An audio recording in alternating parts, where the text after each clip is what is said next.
So good evening, everyone. I'd like to call this meeting to order. My name is Henry Garrido. I'm the Executive Director of District Council 37 in New York City, and I'm the co-chair of this commission along with Arva Rice. I'd like to start by thanking Borough President Donovan Richards and the team here at Queensborough Hall for being wonderful hosts to us this evening. The commission has been impaneled to conduct a thorough review of the city charter and craft proposals that will be put before the voters. This is our chance to create a better functioning city, one that is more transparent in its activities and more accountable to the people. It is an opportunity to make changes that will ensure that our city is less vulnerable to manipulation, corruption, or fraud. I know that all of my colleagues take this responsibility very seriously. While the commission was convened via local law passed by the city council, we are an independent body. It is our goal to hear from experts and everyday New Yorkers to propose substantial, effective amendments to the charter. Any proposal regardless of the merits that can be achieved by local law would likely not be up for our consideration. The commission will not be considering any proposal that weaken local democracy of New Yorkers' rights. A note on the process, you may be aware that we are not the only commission tasked with reviewing the charter. This commission is a distinct entity from the Charter Revision Commission that has been convened by the mayor. Both commissions are working simultaneously but separately. For our part, this commission will continue to hold hearings like this, like this one across the 5 boroughs, and issue reports to get public and expert feedback on our ideas over the next several months. I'd like to turn it over to my co-chair, Arva Rice, to say a few words. Thank you, Henry.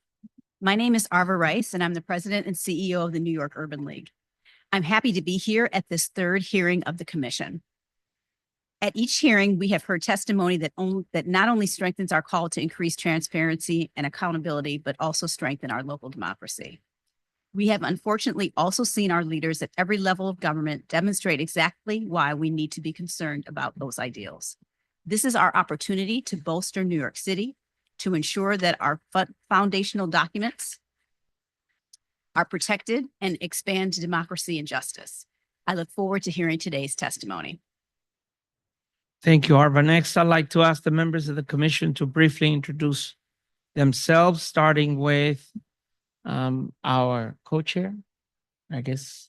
I'm sorry, to your right, Joanne. Just name, huh? Mark Winston Griffith. Rahul Agarwal.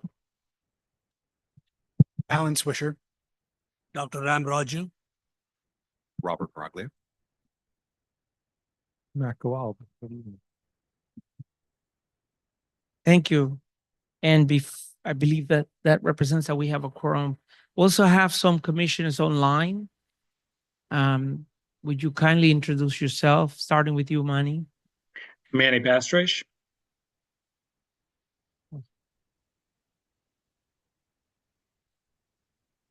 Mike Rassiobo.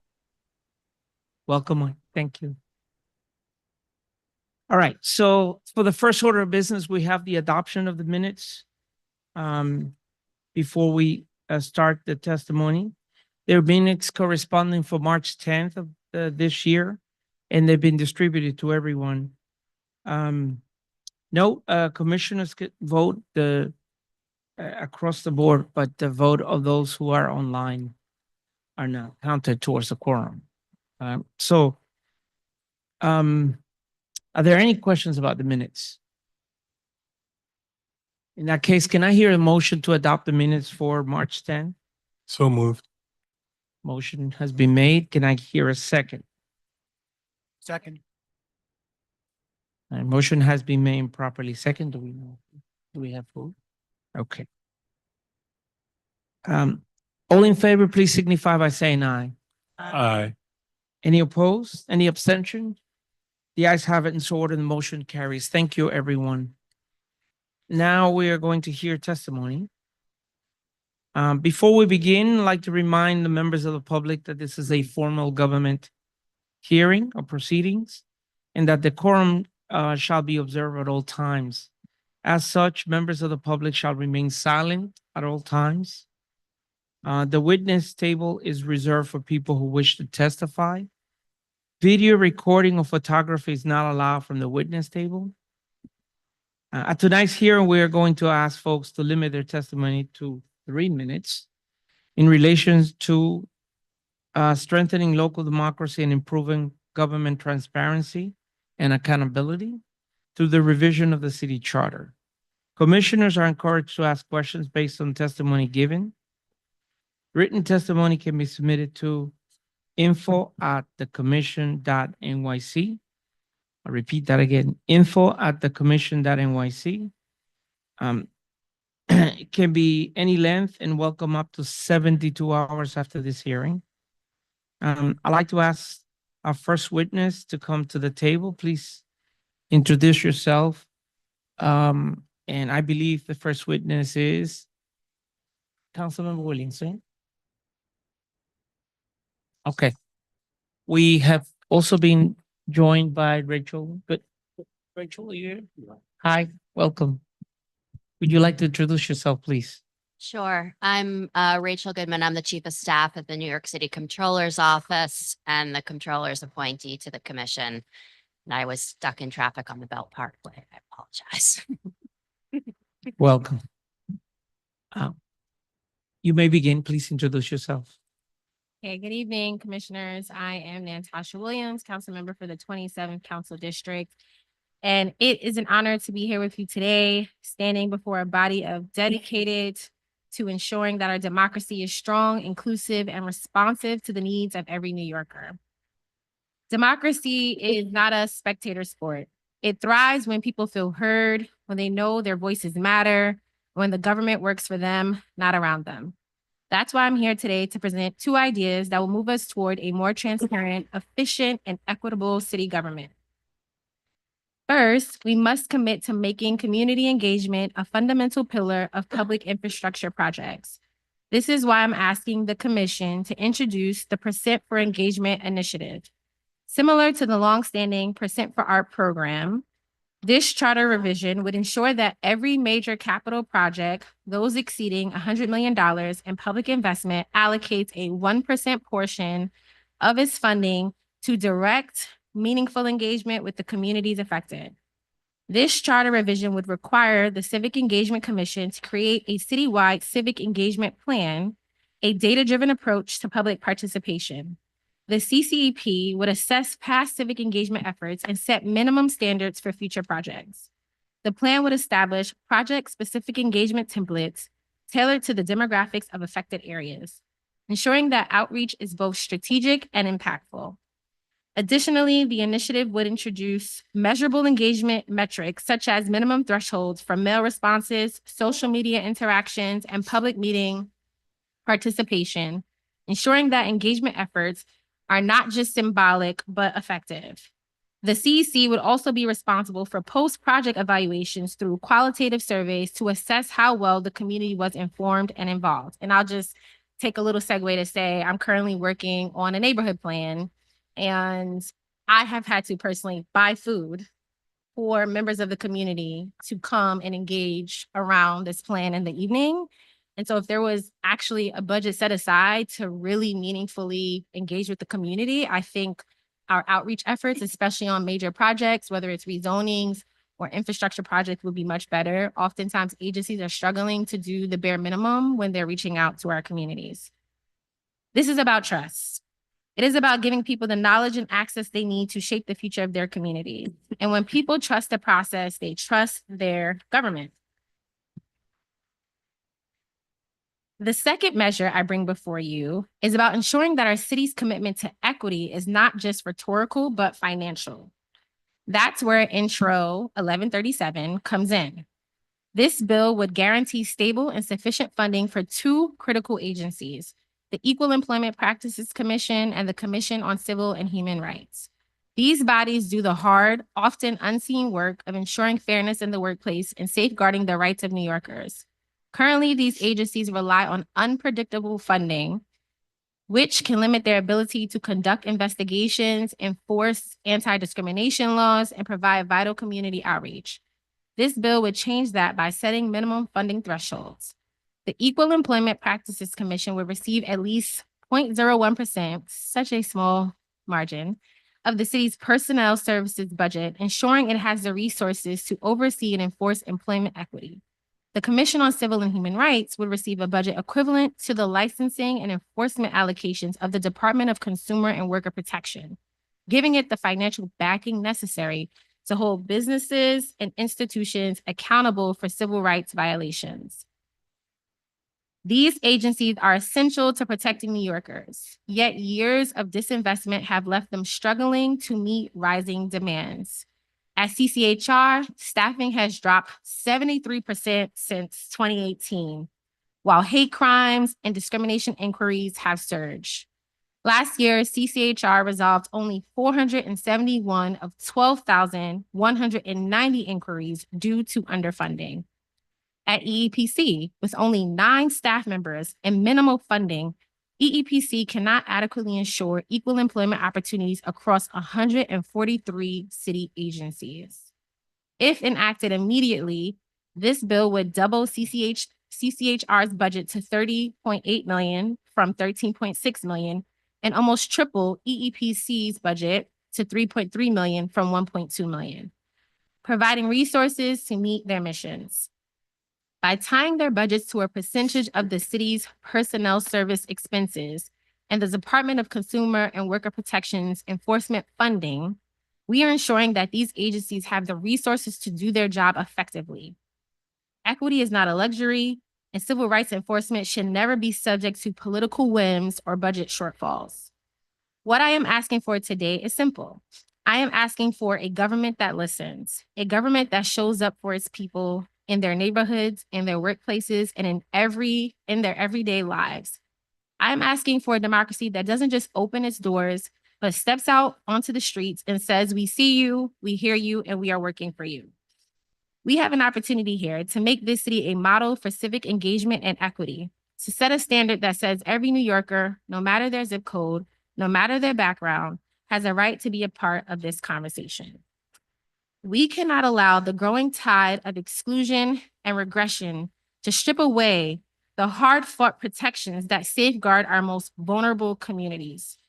At a time when diversity and inclusion are being systematically dismantled across the country, New York must stand firm in its commitment to justice, opportunity, and human dignity. History will judge us by the choices we make today. Will we be the city that turns its back on progress, or will we rise to the moment and defend the rights of all who call this city home? The answer must be clear. We choose justice, we choose equity, and we choose a future where every New Yorker can thrive. Thank you. Thank you for your testimony. Any questions? Questions? All right. I was like, I almost got away. So I have a question, if you don't mind. So your second part of your testimony refers to an intro, and one of the things Yeah. that we have to do in this commission is to figure out what belongs into a legislative body function and what belongs into really as a question of the charter as an amendment. So the second part of your testimony, is this an intro that you have yourself pursue at the council? Yes, but pursuant to talking to various legal advisors, what I'm trying to do more than likely needs to happen through a charter amendment. So although I have a bill, it is very sort of difficult to do what I'm asking, which is change sort of the funding structure of this agency. And my second question refers exactly to that. You said it was 0.1% of the Yeah, total personnel budget, and you said it was a small amount. Personnel budget 70 billion. 0.1%. 0.01. 0.01% is still 70 million. Is that what you're proposing? Mhm. Okay.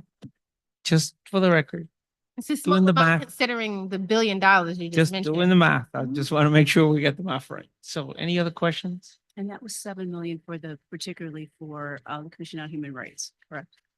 No, so I think that was for both of them. So cumulatively.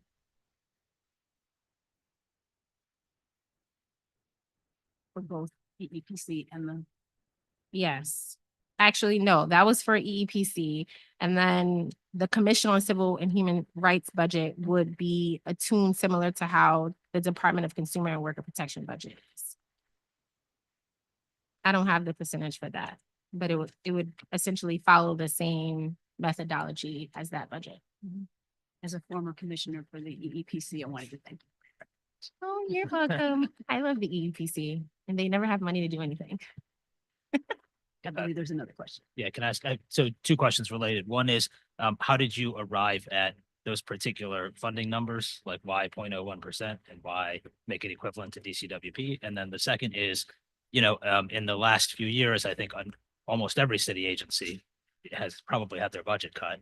And so I think you could also say that nearly every city agency, maybe everyone, serves a critically important function, for the city.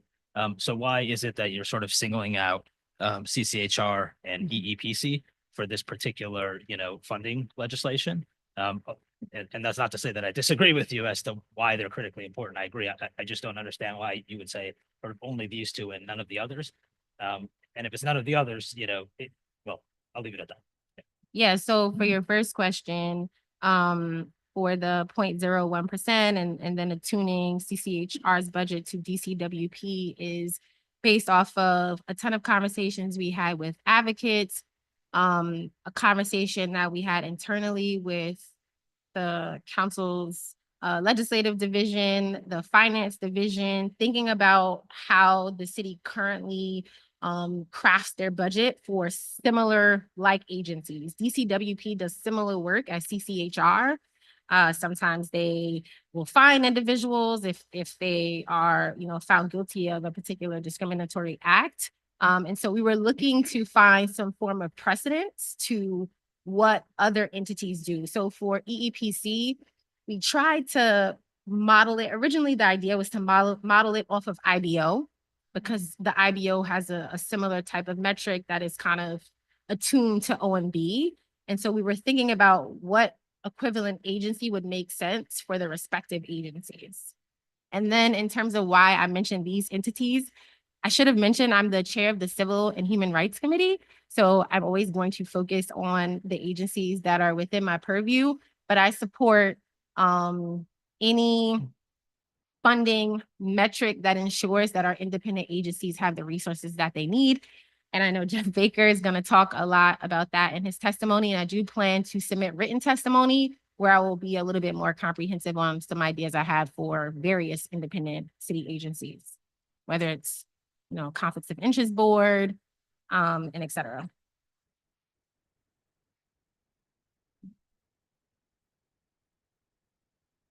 Thank you so much for your testimony. Wanted to ask about the first piece about civic engagement. I was part of the 2018 Charter Revision Commission that brought into, or that proposed the ballot question that then led to the establishment of the Civic Engagement Commission. And my sense is that it may not be as robust perhaps as we sort of imagined it could be. I was wondering, are you like sort of broadly what your perspective is or experiences are with that commission, if any, and sort of how you see what role it could play in effectuating that first proposal?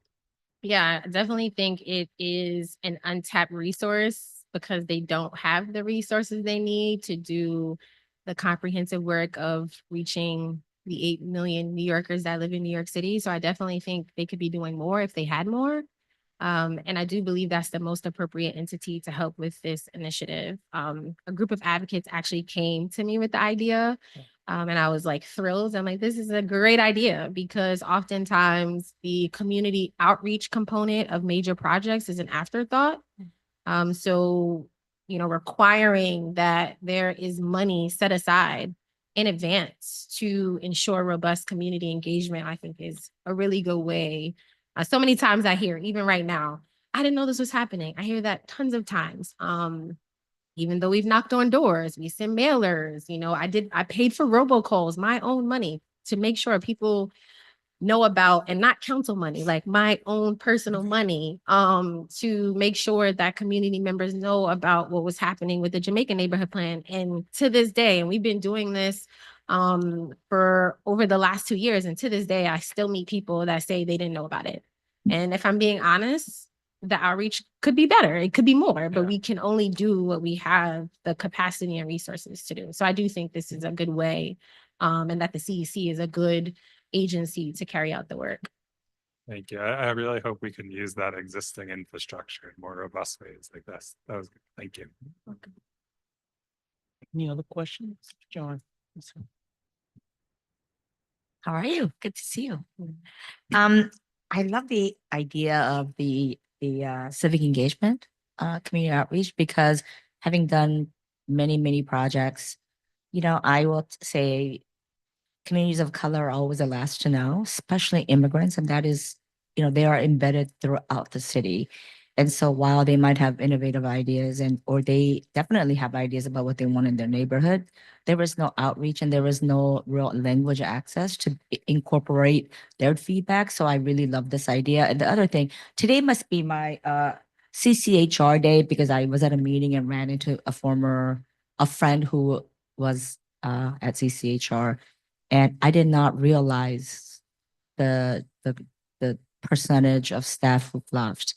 And I know how important they are, because during the height of everything, when it just felt like our city was imploding, they really did a great job holding it together. And I think oftentimes a lot of our community members don't necessarily feel comfortable going to law enforcement, or they feel like there's no recourse or a way to be heard. And so CCHR is always a natural entity for people to go and talk about what is happening. So I really love that idea.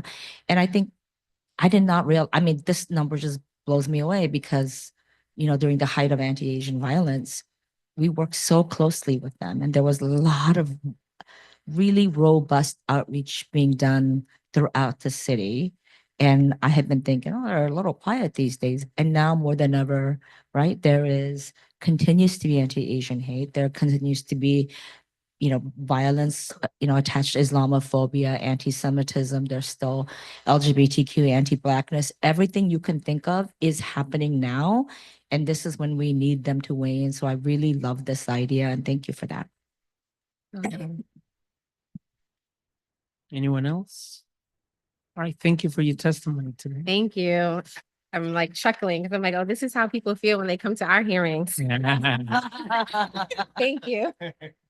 So next, we have a testimony by Jeff Baker.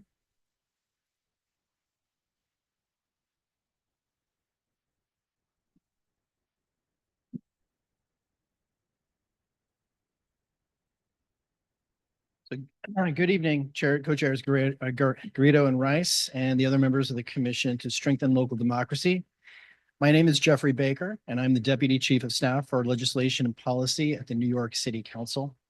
And I'm here on behalf of Speaker Adrienne Adams to urge you to consider 3 reforms that will strengthen our democratic institutions and enhance transparency and accountability. I want to thank you for the opportunity to speak today. First, the City Council should have a greater role in confirming key appointments of city's commissioners. You may be aware that the City Council had previously adopted a law. It was introduction number 809, and they would expand the appointment of 20 commissioners, the advice and consent to the City Council. We hope that this charter will consider something similar to that proposal. These appointments shape agencies that impact millions of lives. And expanding the council's advice and consent powers ensures that these appointments are vetted for experience, independence, and commitment to public service, not just political loyalty. Advice and consent is a fundamental democratic safeguard, ensuring a balance between executive authority and legislative oversight.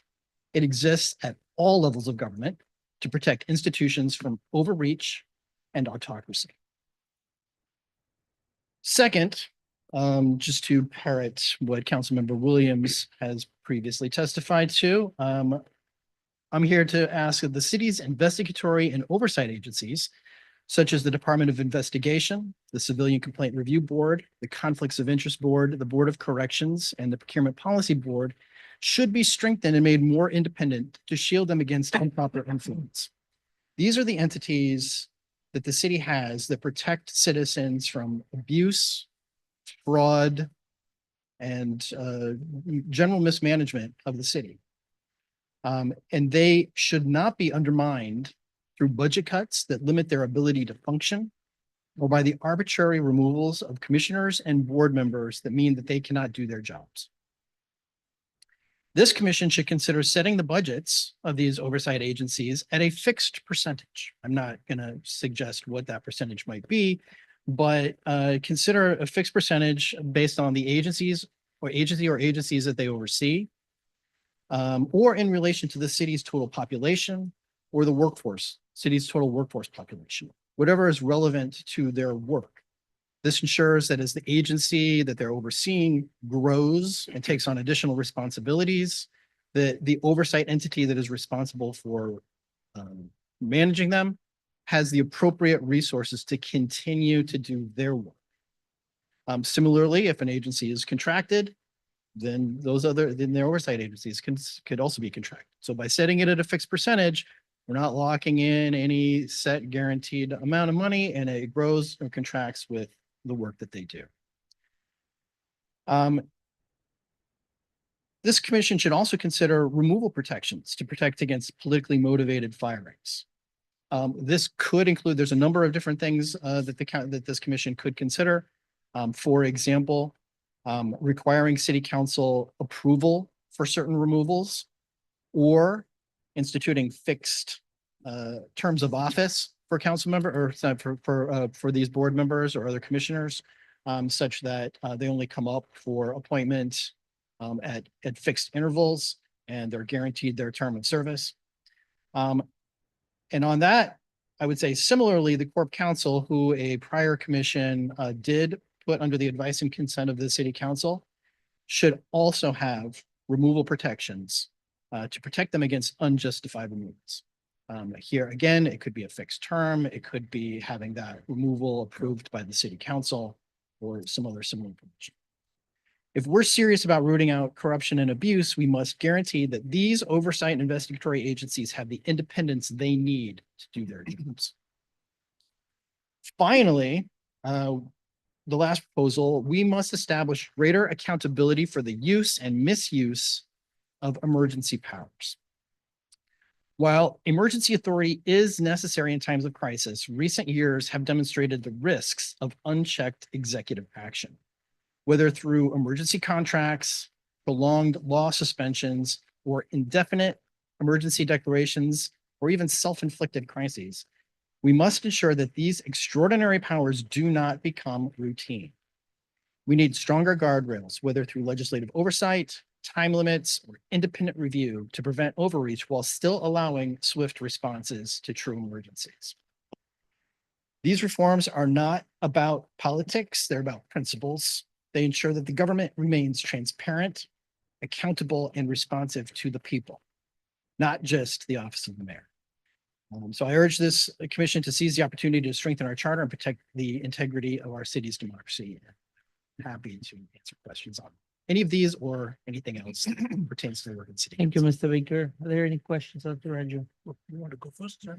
Yeah, I actually, thank you. In 2019, there was a city charter revision that authorized the Civilian Complaint Review Board for the personnel to be 1.65% of the police department.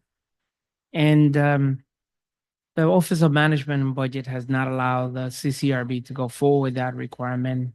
We've heard testimony at the last hearing and hearings before that about other examples where funding has been appropriated by the council, by other actions, and OMB has not allowed it to go forward. And so I'd be curious to know what thoughts you may have about how the process or how this commission can consider a process where the budget structure does what it was intended to do, which is allow the powers of the purse, if you will, and between the council and the mayor's office. So I think there's two answers to that question. I think number one, by submitting these proposals to the people to make these decisions of how they would like to see these agencies be funded, I think that sends a very strong message to any administration that the expectation from the people of New York City is that they get funded appropriately. I think number two, by considering provisions to strengthen the independence of these offices and to strengthen the independence of the law department, which represents the city as a whole and not just the office of the mayor, that would empower these offices to, if necessary, take legal action to make sure that they get the budget that they are legally obligated to get. Okay, you also talked about the proposal of advice and consent that we heard previously, testimony about the same suggestions, and you talked about the agencies that were proposed. You mentioned the police department as one of those. Do you, and part of what was discussed before is the separation of powers between the mayor having the ability to appoint someone similar to what happens with the chancellor, for instance, and the ability to continue to hold him accountable for positions that he may not have sole authority to appoint. How do you see that balance being implemented in a way that still holds the mayor accountable and the council for that matter? For clarity, I did not mention the police commissioner. That may have been No, I said that was the testimony at a- previously. Sure. The bill that the council passed did not include the police, the commissioner of police. There were a couple of other positions that it did not include because of their relationship with state law. We did not believe that we had the authority to require advice and consent over those positions. But to those positions that we did pass a law to extend advice and consent over, the appointment choice is still the mayor's. The mayor is the person who is, or the individual who's setting forth a qualified person to be considered by the council. The council is just there to make sure that that person is qualified to do the work that they're being appointed to do. At the end of the day, it's still under the mayor's administration, and the mayor still has to take responsibility for the administration of all the city agencies under his control, including the appointments of the persons he puts in charge. I know when the council passed its law, there was testimony by the mayor that I think it was in 1844, the city alderman did have the power of advice and consent, and the governor, I believe it was Governor Cleveland at the time, removed that advice and consent. This is not 1844. That was Tammany Hall. It was actually a provision to deal with the corruption that existed in city government. That does not mean that that is a provision that really has any place in today's government, where we have many other tools at our disposal to crack down on corruption of city officials, not just to take power away from them. And I think, this is the advice and consent is in the Federalist Papers. It exists at the federal level. The president's cabinet is advice and consent. There are, I think, 1,000+ offices in the federal government that are advice and consent. It exists at the state level. There are some offices at the city level that exist. It exists in other municipalities. This is a bedrock principle to democratic governance. Questions, commissioners? Good evening. I have two questions. One is around advice and consent. And as we heard before, last week, we heard arguments around why police commissioners should be subject to advice and consent. And I asked the question then, well, why just the police commissioner? Why not a broader range of commissioners. And the response I got, sorry, the response I got was, or at least my interpretation of the response was that when, first of all, the police commissioner has powers and there's a budget surrounding the police commission that is unlike any other position. And there was a very specific argument around it. And that enabled the city council to make a very specific, well, it gave us the ability to make a very specific argument about a very specific position. And so while it does on some level deal with the balance of power, it's not so, it's much more precise. And whereas if you're talking about 20 or more positions, then it becomes much more sort of about power writ large and can become much more contentious and much more threatening to the mayor. I'm not here to argue one side or other, although I'm a big advice and consent fan. What is your argument for having so many commissioners be subject to advice and consent, as opposed to making an argument, you know, periodically where you are very precise about the importance of advice and consent for that particular position, as opposed to a wider swath? Thank you for the question. I think, as previously mentioned, we did not at the city council, when we were passing Introduction 908, include the police commissioner. There were, and a couple of other commissioners. There's actually over, I think, 120 different commissioner positions that exist at the city. We selected the 20 commissioner positions of the largest entities that have the most interactions with the public, because that is where we felt their impact would be most greatly felt by the citizens of New York City.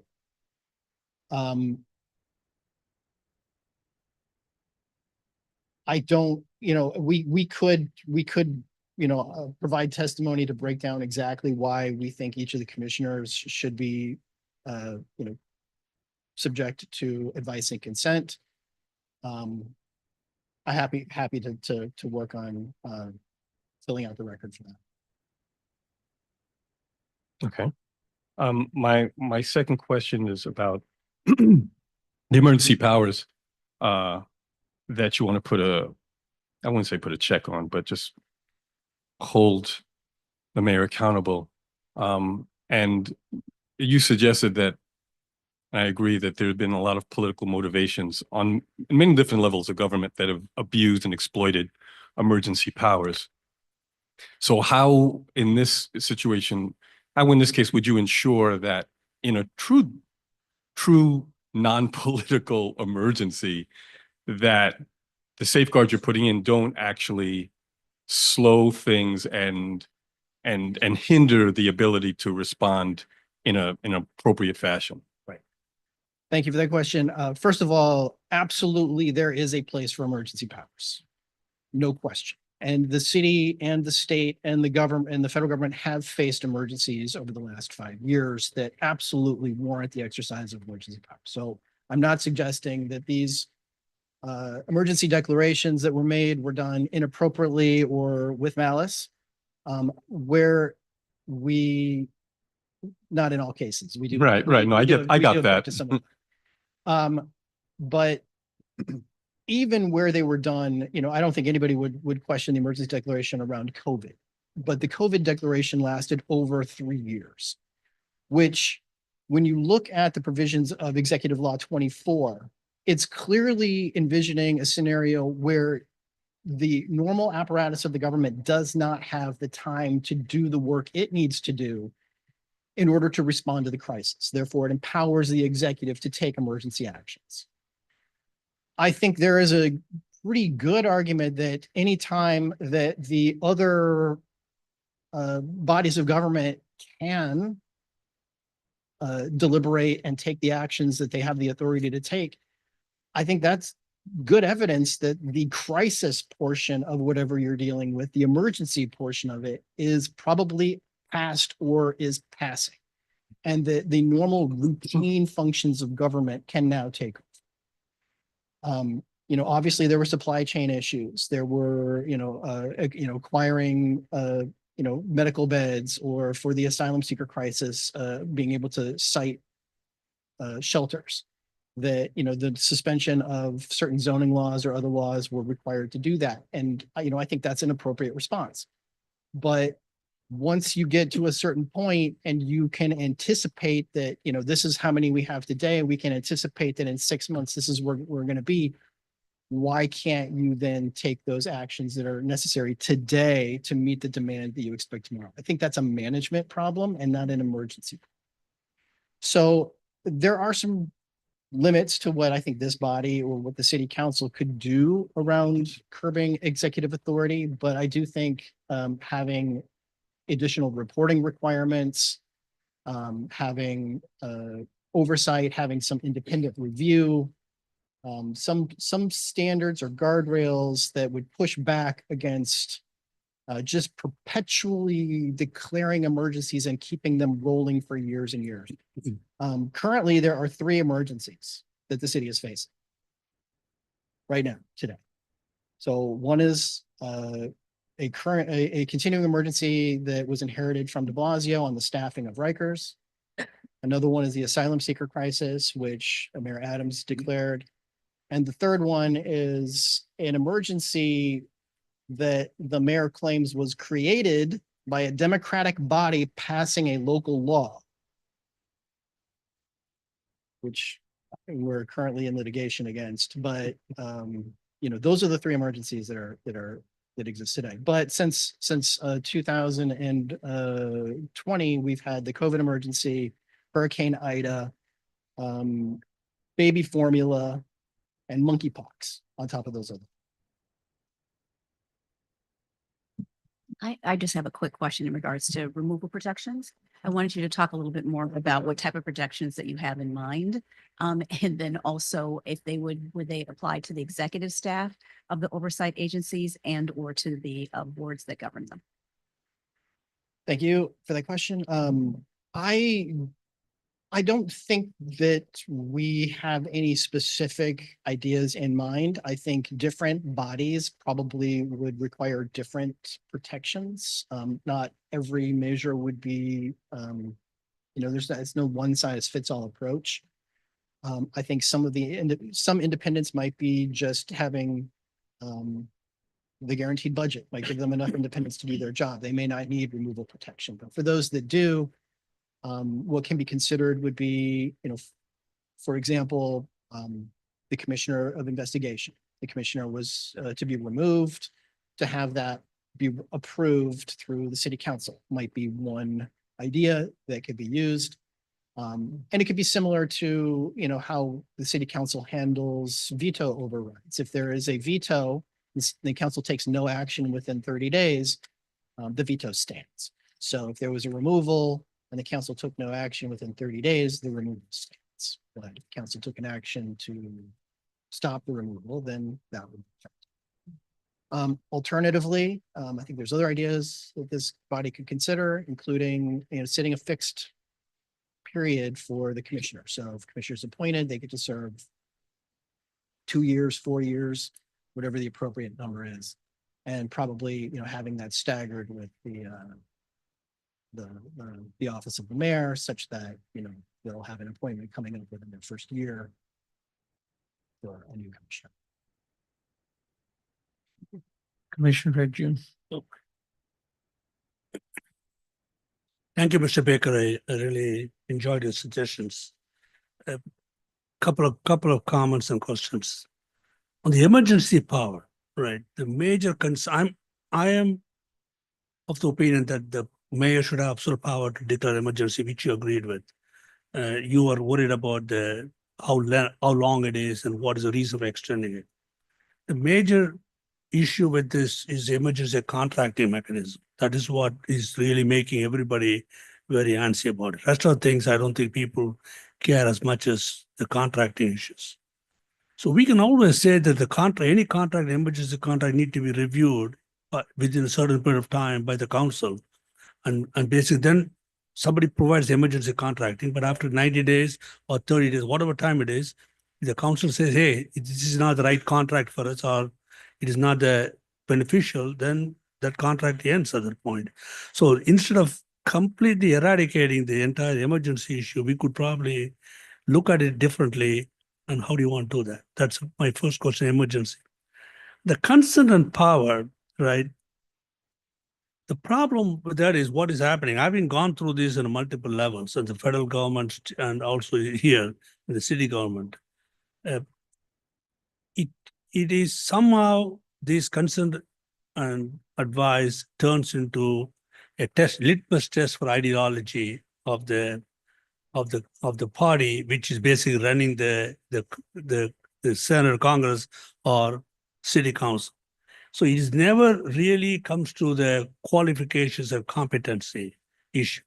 Always it boils down to what you said 5 years ago, what you did and what you wrote, where did it come from? So it kind of really dissuades a lot of very competent, qualified persons do not want to be put through this function. And also from a mayor perspective, he or she wants to appoint the most competent, qualified person in his opinion, her opinion, to run that.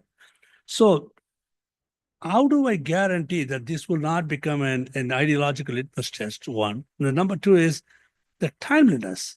We are into the government third, fourth month, still the Senate, the Congress is still confirming people. So there are people without agency heads for the last, I don't know how many months.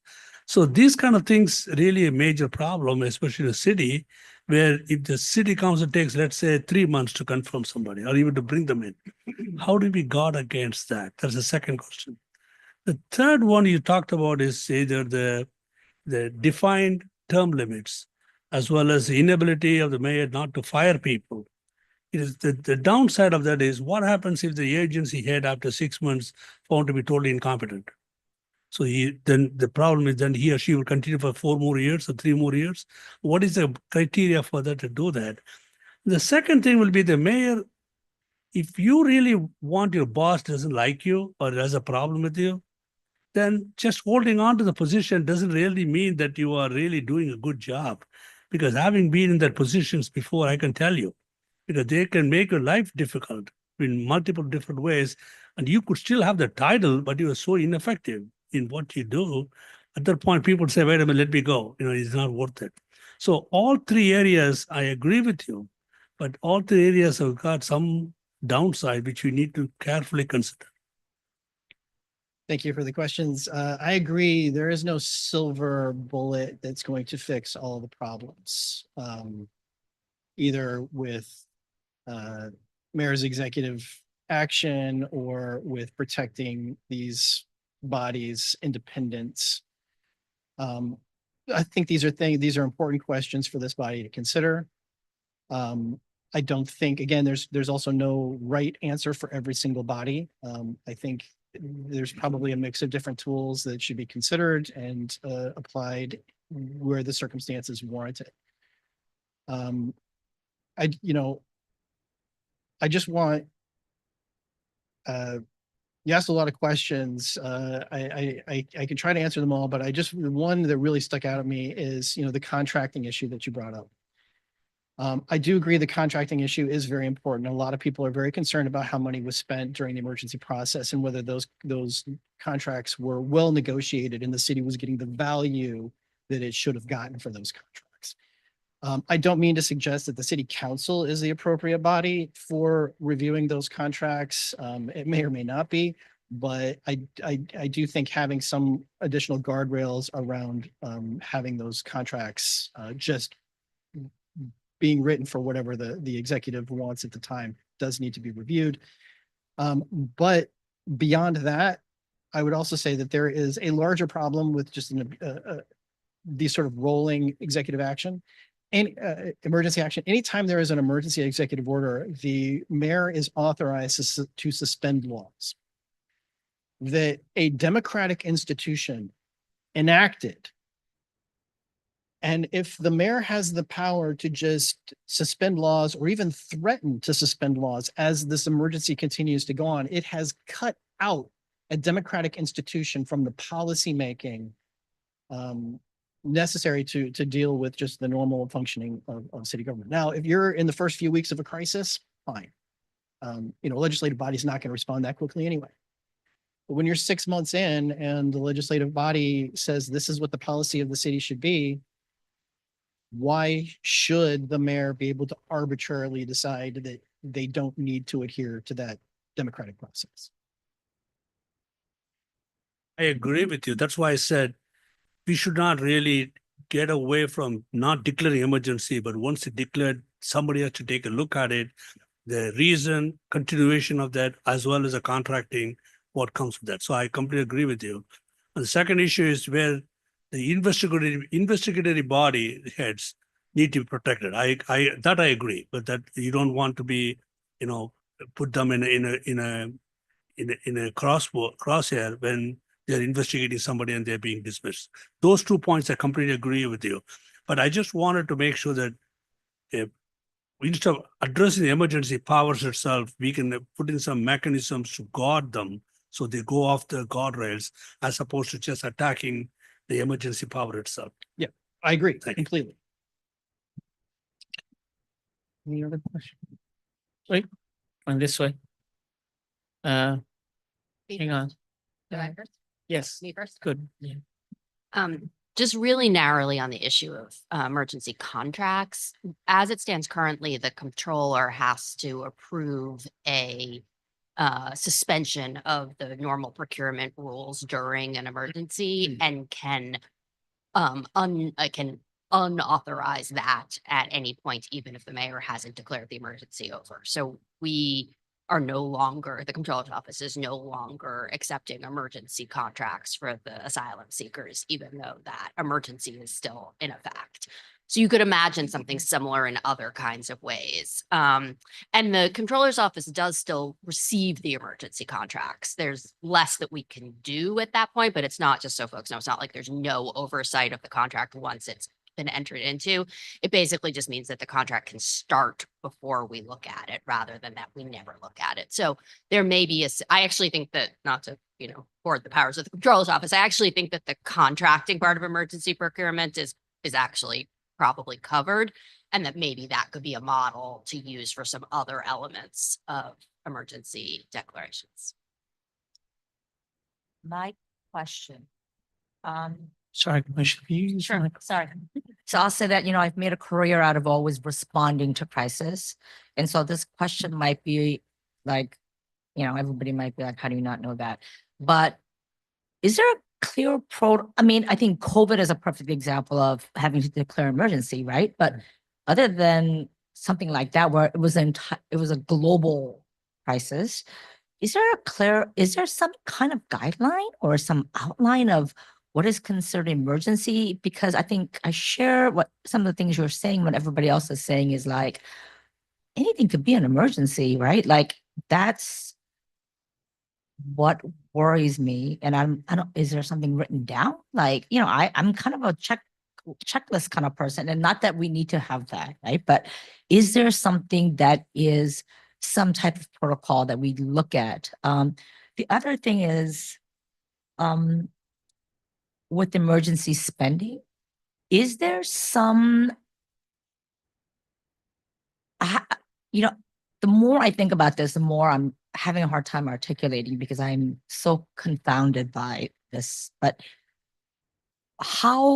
what is a transparency process? I think I appreciate that the comptroller has to look at it, but during a crisis, what is the transparency reporting process about how money is spent on behalf of the city? Because I look at like something like the asylum seeker crisis, right? All I kept hearing was, oh my God, the Fed owe us $2 billion. Oh my God, the Fed owe us everything, right? Is there some process of like having to report out? Because what the problem becomes then is it's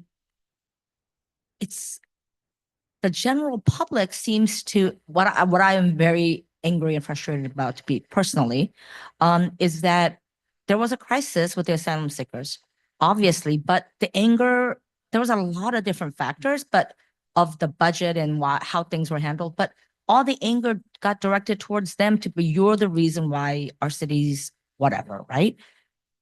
And I thought if we had a better process, more transparency in reporting how his money is being spent. I'm not saying like you have to list every personnel, right? But getting a figure, because I never saw anything. I just got these big numbers in the news. And so then it becomes this media nightmare and like random talking points of this is a problem and they're the enemy. And so I'm wondering what safeguards did we put in place to make sure that there is transparency and that we need to call an emergency a true emergency versus hair on fire, house on fire. Right. Thank you for the questions. To respond to the contracts, I mean, contracts are registered and they are made available online, so people can examine at least the top lines, how much money is being spent and to whom. We do an annual report and we did a sub-annual report on the asylum seeker. I don't know that finding things on the controller's website exactly counts as transparency, but we do it. And you can find those numbers if you look hard. Right. I think here the problem, obviously, the mayor needs flexibility to be able to do procurement in emergencies. And to do that procurement quickly means that certain procurement rules have to be suspended. I think here probably what I would suggest is, additional scrutiny as a crisis drags on. In the first few weeks, okay, you need to do what you need to do. But as a crisis drags on into months and years, a very serious look has to be given towards, how that money is continuing to be spent when you're no longer following the normal procurement rules. Like, why is it, once it goes on for months, why can you still not follow procurement rules? If you can anticipate we're going to have this amount of population in 6 months, why can't you go through the process to get what you need in 6 months? I think that's the fundamental question. Hold on. What about this side, Commissioner, just. Thanks so much for your testimony. I just want to follow up on a couple of things. The first, we heard a lot last week from IBO and others about units of appropriation. This wasn't specifically in your testimony, but I feel it's sort of resonant with some of the themes you raised. In particular, we heard testimony from IBO that the units of appropriation for certain agencies are just too big, and that there's an issue relating to transparency as far as the council's ability to exercise meaningful participation in the budget process as a result. Do you have a view, or the Speaker's office have a view on this? In particular, I'm sort of wondering if this is a problem, what the right solution is. We heard kind of a range of possibilities. Right. Thank you for the question.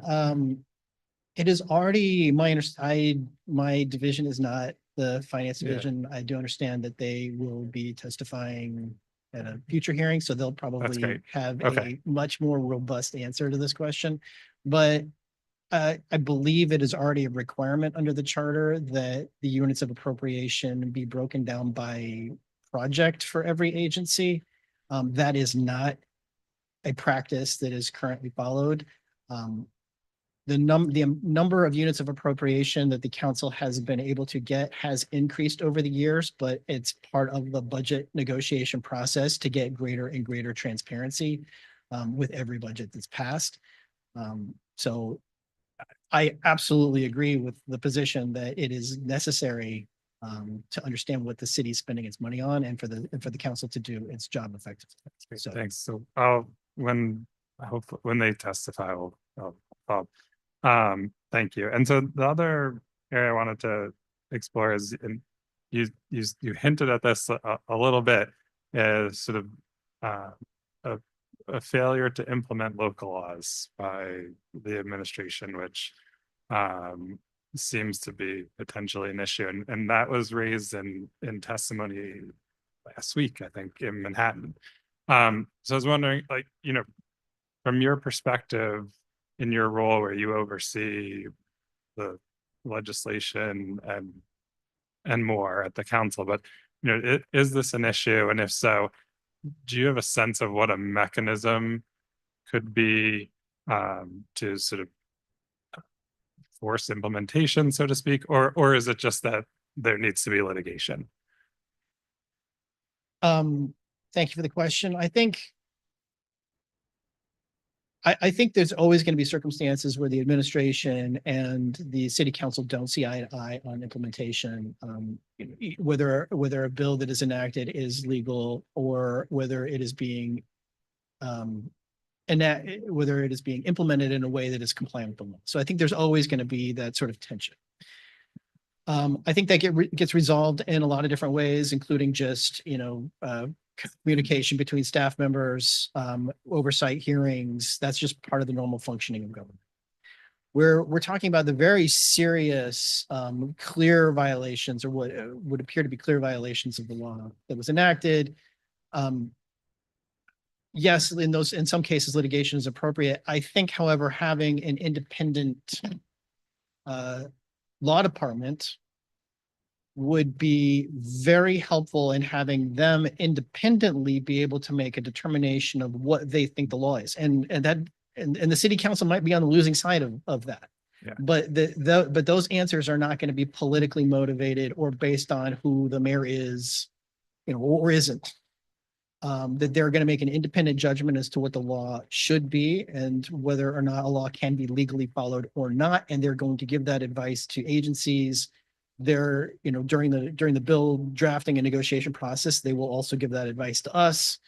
And it will be part of the bigger conversation. So I do think having independence at the law department would help solve some of those problems. And then, thank you. And then my last one is, the commission's been talking a lot, and your testimony hit really squarely on sort of some of these balance of powers issues. And one thing I haven't heard, and I'm sort of wondering whether this is something we should consider, and something I actually heard at a forum with people who are running for comptroller was for certain boards, like the procurement policy board in particular, whether the actual composition of the board itself should be changed. So the term protections aside, and sort of all these things aside, whether we ought to look at certain boards not having necessarily a mayoral majority. I appreciate that there may be legal issues, but do you have a view, or the speaker's office, on those kinds of changes?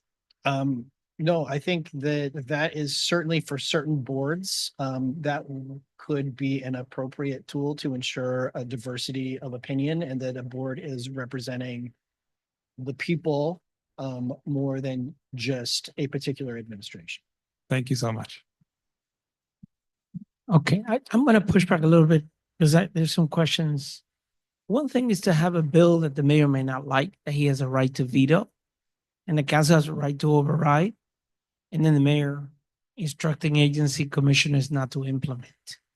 And I go back to the issue about OMB, not funding. I mean, the city, the provision about the CCRB was actually enacted by will of the voters, and it's not being implemented. This is a 2019 commission similar to the one we're sitting on, right? So it begs the question, we come up with ideas, we propose them, assuming the voting public, right, approves them.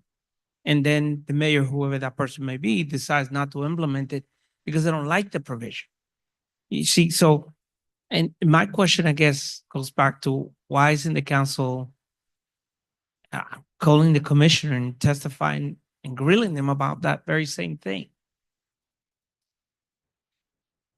Well, again, the finance division, not my division, so I don't handle the money questions specifically. But holding, that part of making sure that laws are effectively enforced is partially the responsibility of the city council. Okay, that's fair. And just for clarification, the unit of appropriation had to do specifically with the police department, where all of the police officers, lieutenants, detectives are in the one U of A, UAL. That doesn't allow to discern how many of them are in which neighborhood, boroughs or otherwise, which renders it to be like the more than a quarter of the entire budget for the entire police department is one unit of appropriation and doesn't allow the granular utilization by neighborhood. That's the reference that was made by IBO in their testimony in Manhattan. Okay, Commissioner. Mr. Baker, thanks. I have a few questions. I'll be sort of very candid up front, and I may be in the minority here, but you know, I disagree very much with most of what you said, and I sort of just want to put that on the table. Let me sort of start with the politically motivated firings. You know, I think one proposal you made was that the chief executive, were he to decide to terminate, he or she to terminate somebody in one of those positions, one proposal would be that the termination would only be effective if the city council approved it. So I've heard of your other proposals. In other words, staggered terms, that's something that happens and makes some sense. You know, I've heard of ensuring that, you know, terms go from one chief executive to another. Certainly there's terminations for cause.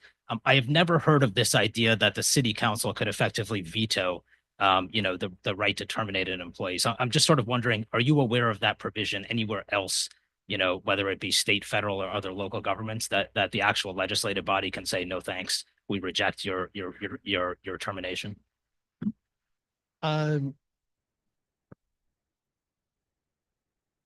Not off the top of my head, but I can work to fill out the record. I'd be curious to see whether anybody else has tried that, you know, that method. On the emergency powers, I certainly understand the need to think through whether we should modify to the extent we can. And I think there's limits to what this body can do with respect to emergency powers, you know, given that they're governed by state law.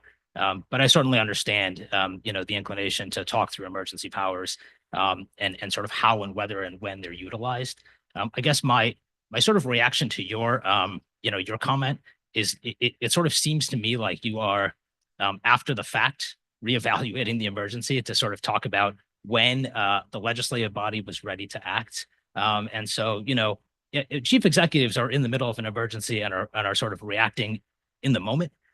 You know, and it sort of very much seems to me like you're saying, hey, listen, at this point in the emergency, the city council was ready. And so therefore, right, the chief executive should have said, sorry, no longer, no emergency necessary. I'm just not sure that's the way it plays out in real life. And so I wonder if there's sort of a real like impracticality to what you said, you know, noting obviously, and I sort of, again, I note that I very much understand the need to reevaluate, you know, the emergency, you know, mechanism. I think it's very helpful that, you know, Commissioner Goodman outlined what the comptroller does. And I think there have been proposals to have the comptroller sort of, you know, re-engage every few months on the actual proclamation or declaration. That makes a lot of sense. I just sort of wonder, and I didn't hear a lot of specificity from you on the actual, right, emergency powers, but I do want to say, you know, sort of to the other commissioners on the board, I mean, Executive Law 24 does actually spell out what you need to declare an emergency. And it can't just be that you just declare an emergency and it happens. You know, it not only spells out the circumstances under which you can declare an emergency, it also spells out what you can do once you declare the emergency. In other words, the laws that you suspend aren't just, hey, I don't like the law, therefore I'm suspending it. The laws that you suspend have to be narrowly tailored to the actual emergency that you're declaring. This issue has been litigated all over the place. And, you know, lawyers at the law department know it and lawyers at city council know it. So I sort of hear what you're saying, but I got to say, I very much disagree with, you know, the manner in which you said it. And I do want to make sure that I'm making sort of that point clear. And I understand that I have not yet asked a question on emergency powers, but, you know, I did want to say that. Advice and consent. Here's my question on advice and consent. Here's what you said. You said that the city council would quote, and this was in response to a question, that they would, the mayor would do the appointment and then the council would evaluate whether the appointee was, quote, qualified to do the work that they are appointed to do. So qualified to do the work that they were appointed to do. And so listen, my sort of job here in this question is not to try to pick a fight, okay? But I'm just going to tell you this. there are a number of people who watched the last city council hearing when they took on the nomination of Randy Mastro to be corporation counsel. Many of those folks who watched that hearing would not claim that the city council that it opined on whether Mr. Mastro was, quote, qualified to do the work that, he's appointed to do. And my question to you is, don't you run the real risk, as that hearing, I think, demonstrated, that when you impose advice and consent on 20 plus agency heads, you're going to turn into the United States Senate. In other words, this is going to be purely a political football, and it's going to be something that can be used to delay, to reject people that the council doesn't like, to play politics.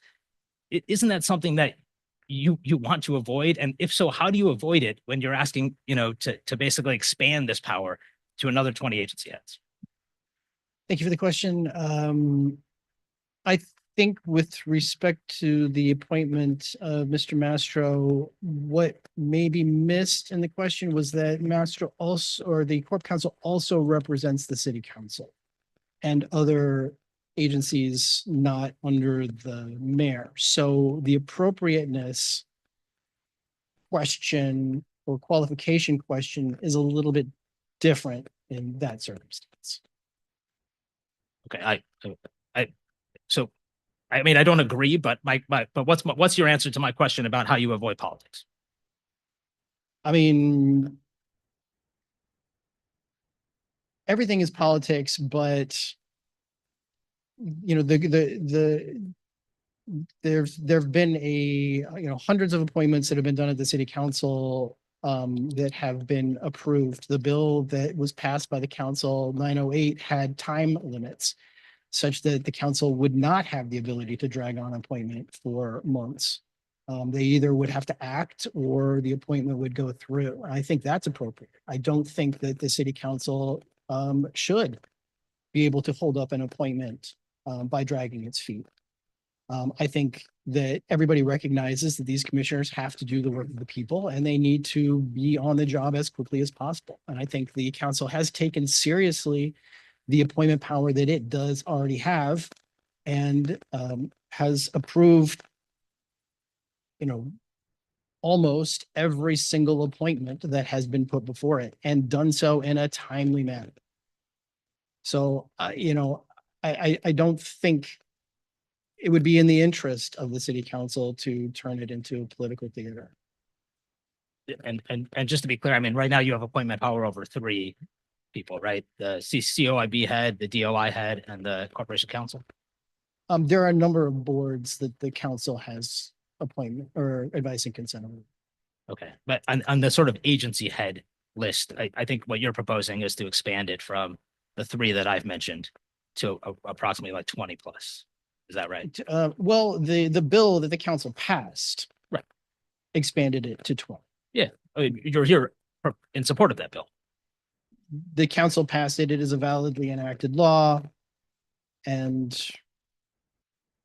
will when it's not being bumped from a ballot, will be considered by the voters of the Senate. Yeah, I'm just trying to figure out, you're asking for advice and consent and the expansion of that. Are you saying that we should expand it to all of the agency heads that are listed in that bill?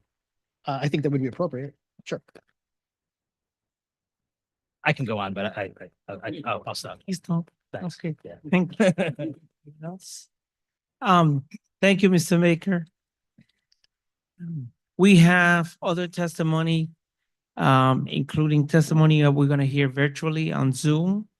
The first testimony on Zoom is from Iraq Chahonsky from the Queensboro President's Office. Hello, everyone. Iraq, how are you? Good. Thank you so much. Thank you, co-chairs, and to the rest of commissioners for the opportunity to testify before this Charter Revision Commission. My name is Iraq Chahonsky, Budget Director for the Queensboro President Donovan Richards Jr. Today, we'd like to speak about Section 102, Paragraph B of the New York City Charter, which addresses the expense allocations available to the borough presidents in the city's budgetary process. Specifically, it gives us the formula for how funding is dispersed to each borough president's office. This formula is the average of each borough's share of the city's population, each borough's share of the population living below 125% of the poverty line and each borough's share of the city's total land area. In its current state, the formula does not allow for an equitable distribution of funding across the city.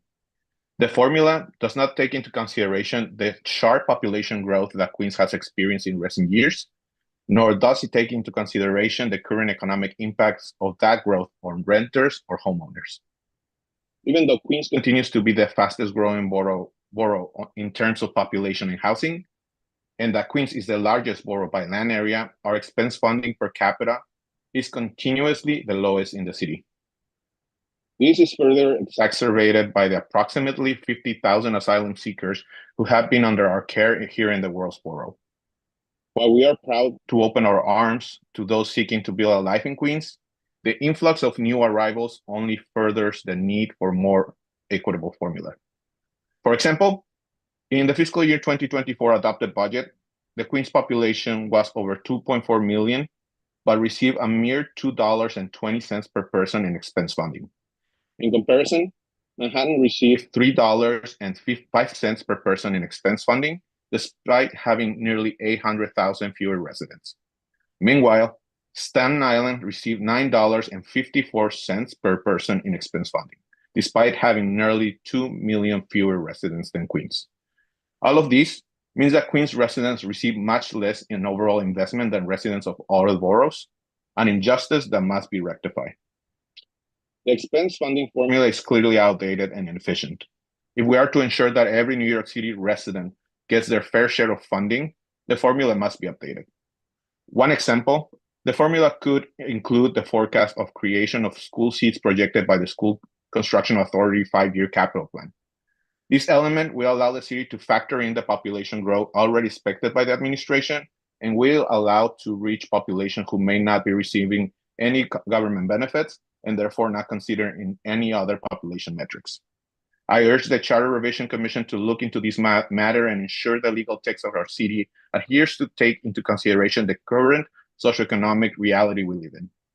I thank you for the time and commitment to work together in addressing these and other pressing matters to better serve the communities we represent in New York City. Thank you. Thank you for your testimony. Yeah, I actually heard that. I think my question is related to the powers between what would be this commission's power, what would be in our purview, and that what it falls within state law. Whether it's through Foundation A, which is now currently being discussed as we speak in the state legislature, or whether it's the appointment through the authorities of the School Construction Authority that you suggested. So I don't necessarily believe that what you're suggesting is within our scope. I want to be very clear, but I want to hear your opinion on that. Because when it comes to funding here, the city, particularly for the schools, the neighborhoods, the areas, we're very confined, and the state law supersedes all of that. So can you comment on that? Yeah, I will start by saying that this is just one example, because it presents an active plan of, that really takes into consideration where the overcrowding is already happening and the growth. I also acknowledge that, there's other, as per the charter itself, it does acknowledge that this has to be done through local law to be explored in the formula matter.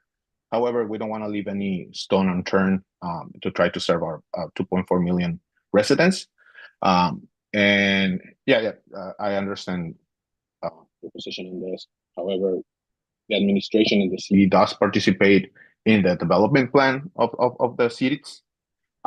So it's our intention to keep exploring.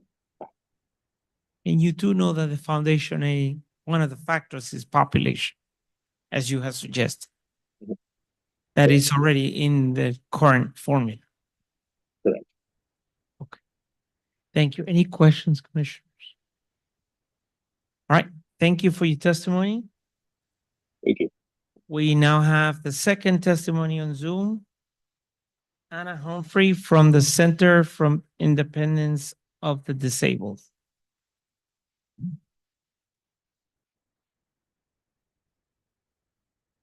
Shulman. Hello, yes, I'm here. Can you see me? Okay. We can hear. Please start your testimony. Okay. Thank you. Good evening. Thank you for the opportunity to submit testimony today on proposed changes to the New York City Charter. My name is Anna Humphrey, and I am the Transportation and Voting Community Organizer at the Center for Independence of the Disabled, New York. As the Commission evaluates potential revisions to the New York City Charter, we urge you to prioritize the following reforms to strengthen local democracy and ensure full inclusion of people with disabilities in city governance. The New York City Charter should ensure accessibility by explicitly requiring that all public hearings, participatory budget sessions, and community board meetings be fully accessible. This includes providing American Sign Language interpretation, live captioning, and accessible digital participation options by default, not just upon request. The charter should expand disability representation in city government. We recommend amending the charter to require a disability advisory committee to provide guidance on accessibility and equity across all agencies.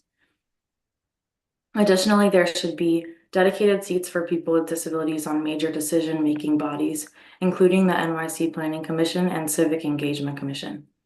Proposed changes to the charter should be provided to the public in plain language and well enough in advance to allow for public comment. The information provided should be accurate and accessible to ensure that voters are well informed and can participate in the process.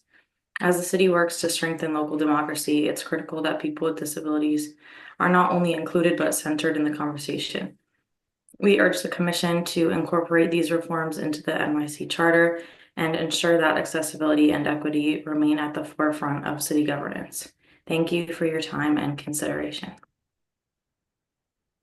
Thank you, Ms. Humphrey. Are there any questions?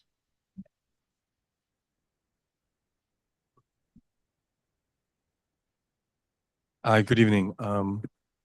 Just wondering, and I'm a little reluctant to ask the question because I feel a little bit shy about trying to assign any kind of dollar value to full accessibility. But I'm just curious, do you have a sense of what the budget implications of that would be?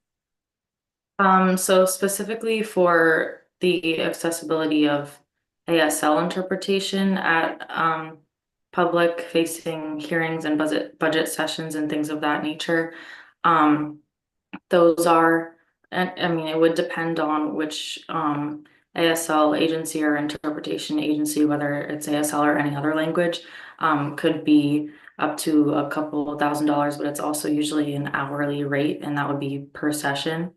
I didn't fully do the math, on how many hearings there are per year and things like that, but it would be a pretty small amount in the grand scheme. Thank you. I have a question. So as a, I guess, former architecture student, understanding that many of these municipal buildings who are beautiful are very, very old. And sometimes accessibility is beyond just the money issue, but it could be a structural issue. It could be something beyond the idea of getting it and retrofitting it. Do you believe the technology that we're using today, like the one you're using to testify, could be a tool to provide accessibility where there are buildings that for a variety of reasons cannot be physically be fitted into accessible for people to physically participate? Yeah, well, our first recommendation always would be to try as best as you can to ensure that whatever building these public hearings are taking place at are accessible, because I know there are, options and also temporary accessibility options for certain buildings, such as temporary ramps and things of that nature. However, Zoom is pretty accessible. It's screen reader accessible. So if the chat is being utilized, people that are blind or low vision that use screen readers can usually access the chat, which is great. It does have live captioning. However, CART is sometimes an essential service for people who can't see the small text that Zoom uses. And then it is also a good option for ASL interpretation that's over Zoom. You can easily spotlight one of the participants so that the ASL interpretation is always up on the screen. So yeah, overall, I would say that Zoom is a great option, especially because some people with disabilities just prefer to stay at home if they have transportation obstacles or things like that. Thank you. Any other question? Thank you for your testimony today, Ms. Humphrey. Thank you. All right, we're now going to hear testimony from Osendi Garcia, who's also on Zoom virtual. Ms. Garcia. Thank you so much. Are you able to hear me okay? Are you able to hear me? We can hear you. Okay, excellent. Hi. Thank you so much for holding these forums. I truly appreciate all the hard work. I know it's been quite a feat for you guys to be able to hear the challenging situations that New York Cities are currently experiencing. I'm currently testifying to plead for the most vulnerable, for our immigrants. I know that as a commission, as commissioners, your responsibility is to look over the rules to make sure that the protocol is implemented. So please take a look at the current administration, not only as U.S. commissioners, but everyone that is actually tuned in listening. Pay attention to the fact that the same very people that support and uplift this city, that have made Queens such a thriving culture hub, a transportation hub, a place where people really truly can sit down and be themselves and be in community. That is what we're supporting. That is the investment that was made during the pandemic, during this emergency cycle. The investment that was made is not being taken away from New Yorkers' pockets. And I understand the challenges that homeowners are facing in Queens.